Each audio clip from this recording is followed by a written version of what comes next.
Very good morning to all of you dear students.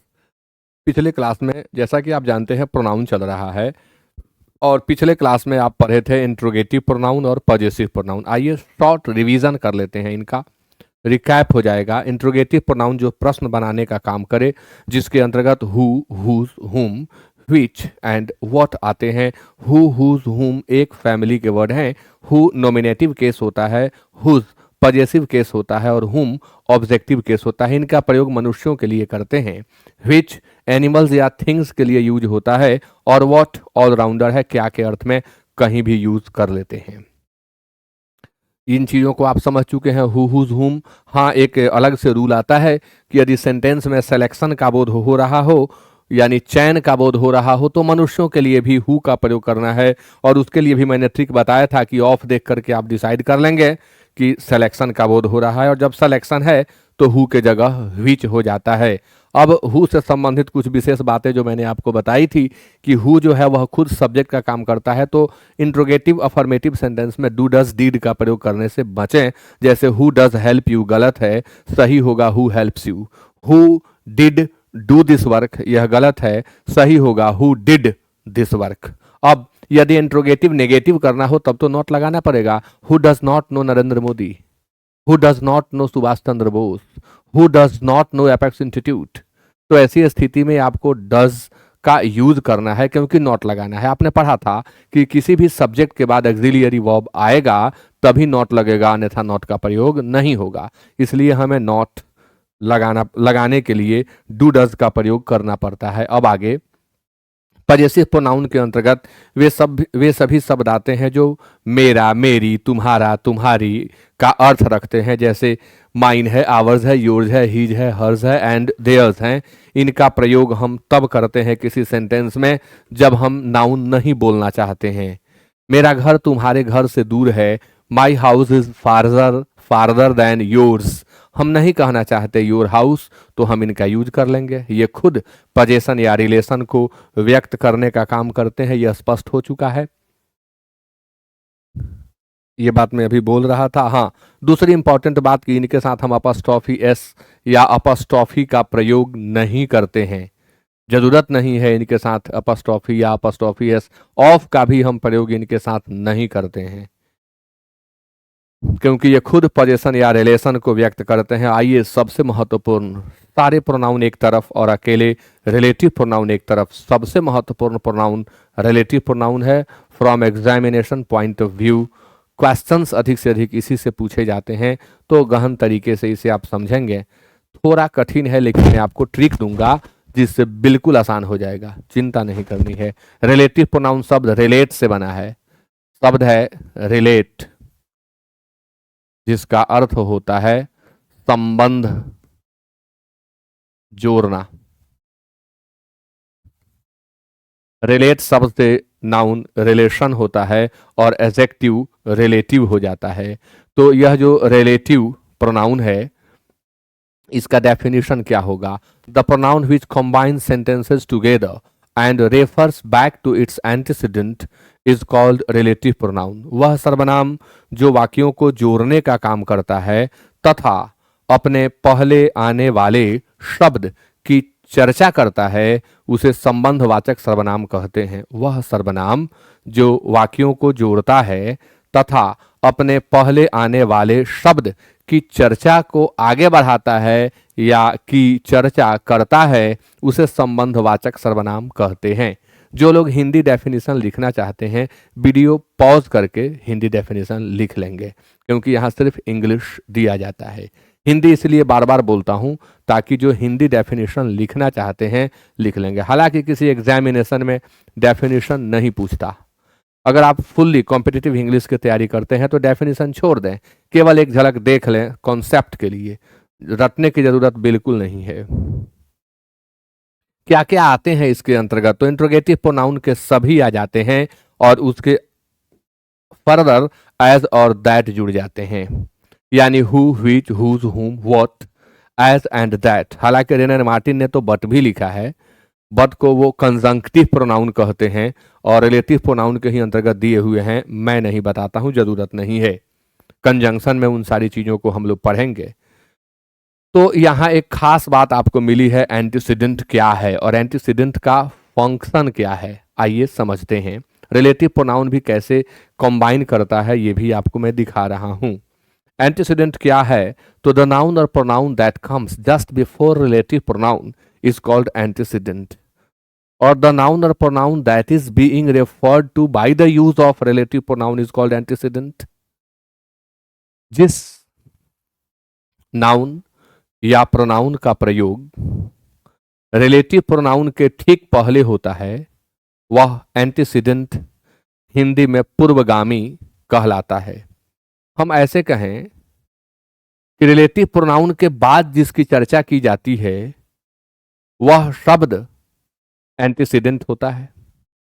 Example, this is the girl whom he is going to marry. अब यहां relative pronoun क्या है? तो whom है। whom relative pronoun है, जोड़ने का काम whom कर रहा है। अब whom के ठीक पहले क्या है? तो द गर्ल है। अब यह द गर्ल ही क्या है? एंटीसीडेंट है। अब आगे देखिए, he is going to marry, वह शादी करने जा रहा है। वह शादी करने जा रहा है किससे? यह जो सेंटेंस लिखा गया है वह किसके लिए? इस गर्ल के लिए। तो जो दो बातें मैंने आपको बताई दोनों यहां सिद्ध होती हैं, दोनों यहां प्रूव होती हैं कि रिलेटिव प्रोनाउन के ठीक पहले आने वाले नाउन या प्रोनाउन को एंटीसीडेंट कहते हैं। दूसरी बात कि रिलेटिव प्रोनाउन के बाद जिसकी चर्चा हुई रहती है वही शब्द एंटीसीडेंट कहलाता है। अब सबसे खास है इनके प्रयोग को जानना कि हु कब फील करेंगे या कब यूज करेंगे, whom, whose, which, what, as and that.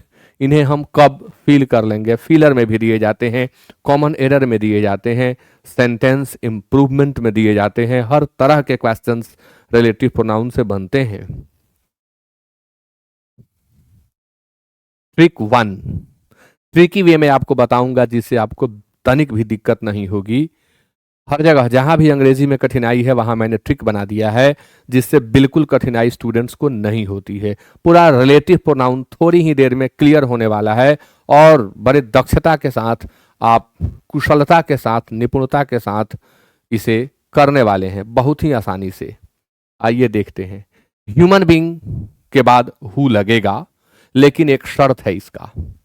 Human being के बाद तो हुम भी लगेगा और ह्यूमन बीइंग के बाद हुज भी लगेगा। ह्यूमन बीइंग के बाद हुम भी लगेगा और ह्यूमन बीइंग के बाद हुज भी लग जाएगा, लेकिन इन तीनों का अपना अपना कुछ शर्त है। क्या शर्त है यही तो समझना है कि ह्यूमन बीइंग के की चर्चा हो रही हो, यानी एंटीसीडेंट के रूप में ह्यूमन बीइंग दिया हुआ हो, और जस्ट बाद जहां रिलेटिव फील करना है उसके बाद वर्ब। बाद में मत देखिए, देखना भी नहीं है। अगर यहां वर्ब दिया हुआ है तो आप हु फील करें, बिल्कुल सही होगा। जैसे this is the boy dash has got 99% marks, तो हैज गॉट क्या है? तो हैज गॉट वर्ब है। और बॉय क्या है? तो बॉय ह्यूमन बीइंग है। तो पहले ह्यूमन बीइंग, बाद में वर्ब, तो क्या फील करेंगे? हु, और फील किया हुआ है। इसी तरीके से आप सैकड़ों प्रश्न बनाएंगे। नेक्स्ट, अब ह्यूमन बीइंग के बाद हुम कब फील करेंगे? तो अंतर देख लीजिए, यहां हु के बाद हु तब होगा जब आगे वर्ब हो, यहां हुम तब होगा जब आगे सब्जेक्ट और वर्ब हो। यानी जहां फील करना है उसके ठीक बाद सब्जेक्ट और वर्ब है तो हुम फील करना है। शुरू वाली के same, human being, human being. तो बाद वाले से डिसाइड करिएगा। आइए देखते हैं। This is the boy, boy human being हो गया, आई सब्जेक्ट हो गया, बीट वर्ब हो गया। अब अदर वर्ड से कोई मतलब नहीं। तो एंटीसीडेंट के रूप में बॉय ह्यूमन बीइंग है, बाद में सब्जेक्ट वर्ब है तो हुम भर दीजिए। अगर हम हिंदी अर्थ की बात करें तो इसका अर्थ होगा जो या जिसने, जो या जिसने, और इसका हिंदी अर्थ होगा जिसको, जिससे, जिसे। तो this is the boy whom I beat yesterday। यह वही लड़का है जिसे मैंने कल पीटा था। यह वही लड़का है जिसे मैंने कल पीटा था। अर्थ लगा करके भी कुछ लोग बनाते हैं, लेकिन ट्रिक से बनाएंगे तो 100% आप सही बनाएंगे। This is the boy who has got 99% marks. यह वही लड़का है जो 99% अंक प्राप्त किया है। तो अर्थ पर भी आप ध्यान दें, इंग्लिश से स्पीकिंग में आपको हेल्प मिलेगा, करेक्ट बोलने में हेल्प मिलेगा। ऐसे कहाँ लोग कर पाते हैं, हु के जगह हुम लगाते हैं, हुम के जगह हु लगाते हैं बोलने में। तो काफ़ी हेल्प मिलेगा आपको। आइए हुज को समझते हैं। अब ये बड़ा ट्रिक अपने आप में है इसका अर्थ। हुज का हिंदी अर्थ होता है जिसका, और आपको मैं बताऊं कि जिसका के लिए कोई दूसरा रिलेटिव प्रोनाउन है ही नहीं। परेशानी हमें उस रिलेटिव प्रोनाउन के चयन में होती है जिसके हिंदी के लिए अलग अलग वर्ड मिल जाते हैं। जैसे जो का अंग्रेजी व्हिच भी हो जाएगा, दैट भी हो जाएगा, जो का अंग्रेजी हु भी हो जाएगा। लेकिन जब बात जिसका की आएगी तो सिर्फ और सिर्फ हुज होगा। इसलिए मैं बार बार कहता हूं कि जब हुज फील करने की बारी आए तो एक बार अर्थ को फोकस्ड वे में लें, अर्थ पर विशेष ध्यान दें। अर्थ क्लियर करा देता है कि हुज ही चाहिए। हालांकि ऐसा नहीं है कि इसमें ट्रिक नहीं है, इसमें भी मैंने ट्रिक बनाया है। इसके ठीक बाद नाउन और वर्ब आता है, और ये एक रिलेशन या पोजीशन को व्यक्त करने का काम करता है। This is the woman whose husband is an IAS officer. यह वही औरत है जिसके पति आईएएस ऑफिसर हैं। तो this is the woman whose husband is. तो देखो हस्बैंड क्या है, नाउन है। इज क्या है, वर्ब है। हुज का हिंदी अर्थ क्या निकल रहा है, जिसका या जिसके। तो जिसके पति, रिलेशन व्यक्त किया वुमन के साथ। वुमन के साथ उस व्यक्ति का रिलेशन किस चीज का है, हस्बैंड का। तो जहां रिलेशन और पोजेशन का सेंस मिलने लगे वहां हुज का प्रयोग करें। Generally whose is not used for non living things. यहां ये मिस्टेक है, टाइप मिस्टेक है। Generally whose is not used for non living things. अगर आप एडवांस्ड राइटर्स की बुक्स पढ़ते हैं तो उनमें मना है। इंग्लिश स्पीकिंग में तो लोग बोलते हैं, बट बहुत सारे लेखकों ने मना किया है कि हुज का इस्तेमाल नॉन लिविंग के लिए न किया जाए। इसके बदले ऑफ व्हिच का इस्तेमाल करें। ऑफ व्हिच का, हुज का प्रयोग नॉन लिविंग के लिए न करें। जैसे he is going to sell his flat whose rooms are spacious. वह अपनी फ्लैट बेचने जा रहा है जिसके कमरे काफी बड़े बड़े हैं। वह अपने फ्लैट को बेचने जा रहा है जिसके कमरे काफी बड़े बड़े हैं। स्पेसस हैं, कमोडियस हैं, रूमी हैं। स्पेसस, कमोडियस, रूमी पहले भी बताया हूं, यहां रिवीजन हुआ। I couldn't find the books whose pages were torn. तो ये दोनों वाक्य गलत हैं। क्यों? क्योंकि बुक्स के लिए हुज लग गया और यहां फ्लैट के लिए हुज लग गया। तो क्या करें कि ये सही हो जाए?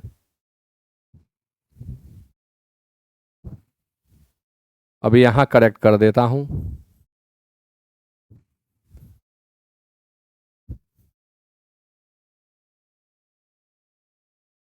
ही is going to sell, he is going to sell his flat. Whose rooms गलत है, लिखना होगा the rooms of which,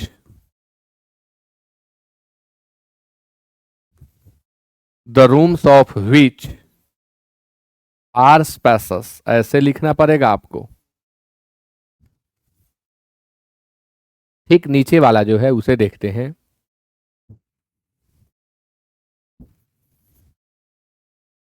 I couldn't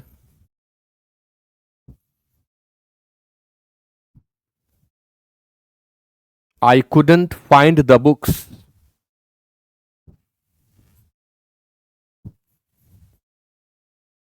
the pages of which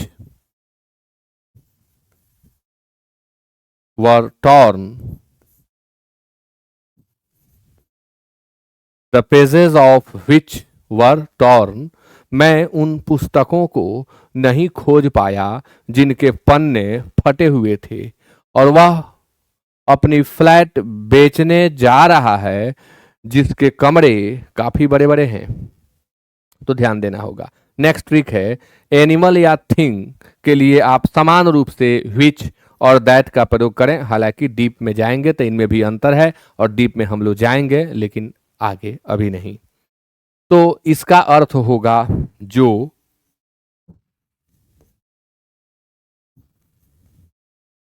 जिसने, जिसको, जिसे, जिससे, यानी वे सभी अर्थ आ जाएंगे जो हु, हुम में आते हैं। हु और हुम में आने वाले सभी अर्थ इसमें आ जाएंगे। एनिमल और थिंग के लिए हु हुम का इस्तेमाल बिल्कुल ना करें, जब करें तो व्हिच या दैट का करें। द डॉग दैट या which is barking is his, जो कुत्ता, हिंदी निकालना सीखिए, ये पहले ये बाद में, जो कुत्ता भौंक रहा है उसका है, बिल्कुल सही है। द बुक दैट या which is on the table is mine, जो किताब टेबल पर है मेरी है, बिल्कुल सही है, क्योंकि डॉग और बुक ये एनिमल हो गया, यह थिंग हो गया, और एनिमल या थिंग के लिए विच या दैट का प्रयोग करना है। Next, difference between which and that, मैंने कहा कि आगे चलिए डिफरेंस समझते हैं, अंतर को जानते हैं हम। यदि एंटीसीडेंट के पहले ए या एन लगा हो तो विच बेहतर होगा। सही तो दोनों है, बट विच बेहतर होगा। यहाँ रेस्ट्रिक्टिव रिलेटिव प्रोनाउन और नॉन रेस्ट्रिक्टिव रिलेटिव प्रोनाउन करके बताया जाता है, लेकिन ये सामान्य विद्यार्थियों के लिए कठिन हो जाता है कि रेस्ट्रिक्टिव रिलेटिव प्रोनाउन कौन है और नॉन रेस्ट्रिक्टिव रिलेटिव प्रोनाउन कौन है। इसलिए छोड़ दीजिए उन लंबी चौड़ी बातों को, ट्रिक देखिए, इजीली सॉल्व करेंगे। एंटीसीडेंट के पहले ए या एन हो तो आप विच फील करें, यही बेहतर है, और यदि इसके पहले द हो तो आप दैट फील कर लें, यही बेहतर है।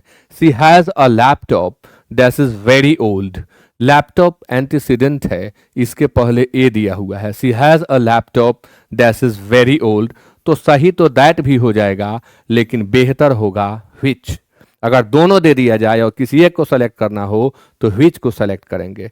She gave me the laptop dash her father had bought, dash her father had bought for her, she gave me the laptop. आप देख रहे हैं एंटीसीडेंट के पहले द लगा हुआ है, इसलिए यहां जरूरत है क्या फील कर लेने की, दैट। तो इस तरह से आप क्लियर कर सकते हैं। फिर आइए आगे बढ़ते हैं। अब इसमें आगे चलेंगे, जब मैं स्पेशल यूज ऑफ दैट पढ़ाऊंगा तो और बहुत सारी बातें दैट के अंतर्गत आप सीखेंगे, इसी में आगे आप सीखने वाले हैं। नेक्स्ट, किसी भी प्रिंसिपल वर्ब के बाद आप व्हाट भर लेंगे और इस व्हाट का हिंदी अर्थ होगा जो।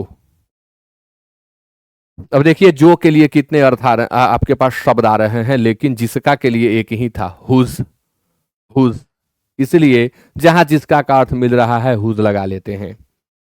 किसी भी प्रिंसिपल वर्ब के बाद यानी एक्शन को व्यक्त करने वाले शब्द के बाद जो के अर्थ में हम व्हाट का प्रयोग करेंगे। Do which I am telling you, जो मैं कह रहा हूं करो, तो डू एक प्रिंसिपल वर्ब है, इसलिए विच नहीं होगा, व्हाट होगा। Do what I am telling you. और I heard that they were talking, I heard that गलत है, I heard what they were talking, जो वे बातें कर रहे थे मैंने सुन लिया, मैं सुना। तो हर्ड प्रिंसिपल वर्ब है, वट लगा, और डू प्रिंसिपल वर्ब है तो विच लगा। आइए difference between as and that को समझते हैं। एज और दैट से भी कई क्वेश्चंस पूछे जाते हैं। तो द सेम या सच अगर एंटीसीडेंट के पहले आपको दिखाई पड़े तो आप एज भी लगा सकते हैं, दैट भी लगा सकते हैं। गौर करें, यदि एंटीसीडेंट के पहले द सेम या सच लग गया हो, यदि एंटीसीडेंट के पहले द सेम या सच लग गया हो तो हु, विच, हुज, हुम, वॉट, ये सभी फेलियर हैं, इनमें से किसी का प्रयोग नहीं होगा। भले ही चर्चा अकॉर्डिंग आप जैसे ह्यूमन की चर्चा कर रहे हैं तो हु लगता है, आप जब एनिमल या थिंग की चर्चा कर रहे हैं तो व्हिच या दैट लगता है, भले ही ऐसी बात मिले लेकिन नहीं यूज करना है।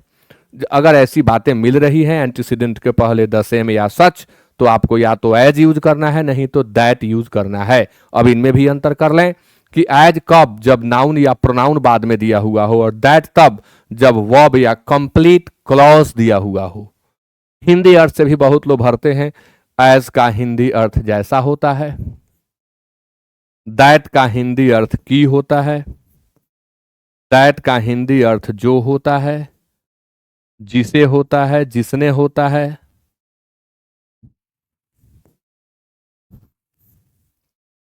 Examples, this is the same car dash mine. तो this is the same car dash mine, mine एक प्रोनाउन है, यह कार ठीक वैसी ही है जैसी मेरी, तो यहां एज चाहिए। This is such a mobile dash has no battery, ये ऐसा मोबाइल है जिसमें बैटरी ही नहीं है। तो अब यहां पर ये हैज आप वर्ब देख रहे हैं, तो वर्ब के केस में आप दैट भरिए। This is the same dog dash I saw at his house, यह ठीक वही कुत्ता है जिसे मैंने उसके घर पर देखा था। तो यहां भी बाद में आप देख रहे हैं कंप्लीट क्लॉज है, तो यहां आपको दैट फील करना है। और this is such a dog dash his, यह कुत्ता वैसा ही है जैसा उसका, तो आपको यहां एज फील कर लेना है। तो इस तरह से आप एज और दैट भी अर्थ के आधार पर, ट्रिक के आधार पर फील कर लेंगे और बिल्कुल सही होगा। Special use of who and हुम, हु और हुम से संबंधित स्पेशल यूज, खास यूज आपको सीखना है। यहां कहा जाता है कि दिए गए सब्जेक्ट और वर्ब को काउंट करें, और यदि दिए गए सब्जेक्ट और वर्ब की संख्या बराबर हो तो आप हुम का प्रयोग करें, और यदि वर्ब की संख्या अधिक हो तो आप हु का प्रयोग करें। अब बहुत सारे लोग तो काउंटिंग में ही फंस जाते हैं। वर्ब और सब्जेक्ट बराबर हो तो हुम भरें, और यदि वर्ब की संख्या अधिक हो तो आप हु फील कर लें। तो गिनने नहीं आएगा तो भी दिक्कत हो जाएगी। ट्रिक बता देता हूं, किसी एक्सिलियरी वर्ब के साथ यदि प्रिंसिपल वर्ब दिया हुआ है तो आप एक गिनेंगे।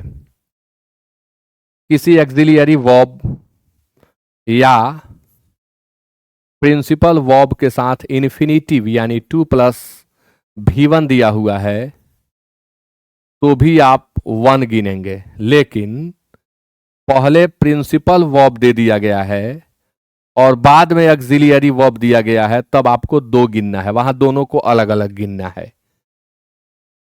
कई बार जैसे आप मान लीजिए कि 50 सेंटेंस हु और हुम पर बनाते जा रहे हैं, तो जो बेसिक ट्रिक होता है कहीं कहीं फेल कर सकता है, वो भी ना करे, उसके लिए यह ट्रिक मैंने बनाया है। हु और हुम नॉर्मली ह्यूमन बींग के लिए, नॉर्मली क्या ह्यूमन बींग के लिए ही यूज होंगे, लेकिन बाद में यदि वर्ब दिया हुआ है तो हु देते हैं, सब्जेक्ट वर्ब दिया हुआ है तो हुम देते हैं। हो सकता है कहीं यह फेल करे, हो सकता है कहीं रेयर केस में वो भी नहीं करेगा यदि आप इन ट्रिक्स पर ध्यान देते हैं। तो आइए बताता हूं।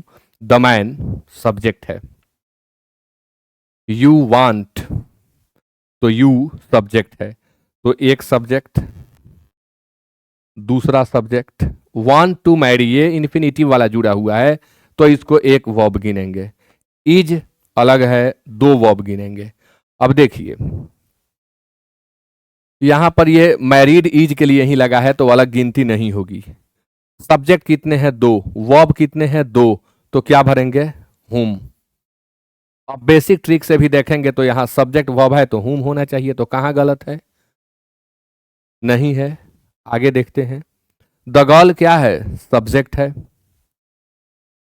इज टू मैरी एक साथ गिना जाएगा क्योंकि इन्फिनिटिव है, इज टू मैरी, तो एक सब्जेक्ट एक वर्ब, लेकिन यहां इज एक और वर्ब एक्स्ट्रा, यानी वर्ब की संख्या 2 और सब्जेक्ट की संख्या 1, यानी वर्ब एक्स्ट्रा हो गया। तो जब वर्ब एक्स्ट्रा हो जाए तब हु भरने की बात मैंने कही थी, इसलिए आप हु भर दीजिए। फिर देखिए द टीचर सब्जेक्ट है, टीचेज वर्ब है, इज लाइक्ड वर्ब है, तो वर्ब की संख्या 2 है, सब्जेक्ट की संख्या 1 है, तो हु भर लीजिए। फिर देखते हैं द गेस्ट, सब्जेक्ट है, आई सब्जेक्ट है, वॉज टॉकिंग वर्ब है, वॉज के लिए टॉकिंग है, ऑक्सिलरी प्रिंसिपल है तो एक गिना जाएगा, हैव के लिए कम है तो एक गिना जाएगा, और आर अलग है तो अलग गिन लिया जाएगा। यानी वर्ब की संख्या 3 है, सब्जेक्ट की संख्या 2 है, तो फिर वर्ब एक्स्ट्रा हो गया तो हु भर लेंगे। यानी इतने सारे एग्जाम्पल बना करके आए तो एक जगह ट्रिक फेल होता हुआ दिखा, जो मैंने शुरू में बताया था कि सब्जेक्ट वर्ब आएगा तो हुम लगा देंगे। तो ऐसी ही स्थिति में आपसे मिस्टेक ना हो जाए, इसलिए मैंने यह स्पेशल ट्रिक, स्पेशल रूल आपको बताया, ताकि ऐसी स्थिति में भी आप गलती न करें, यहां भी आप सही रहें। अब एक और तरीका सीखिए, इसमें जो वर्ब बाद में होगा उसका सब्जेक्ट सबसे पहले होगा। तो the man is already married, the man is already married एक पार्ट कंप्लीट, दूसरा part you want to marry, दो टुकड़ा है, दोनों को सब्जेक्ट वर्ब मिल करके कंप्लीट सेंस मिल जा रहा है, इसलिए एक्स्ट्रा चाहिए तो भाई ऑब्जेक्ट दे दो मैरी का, तो हुम।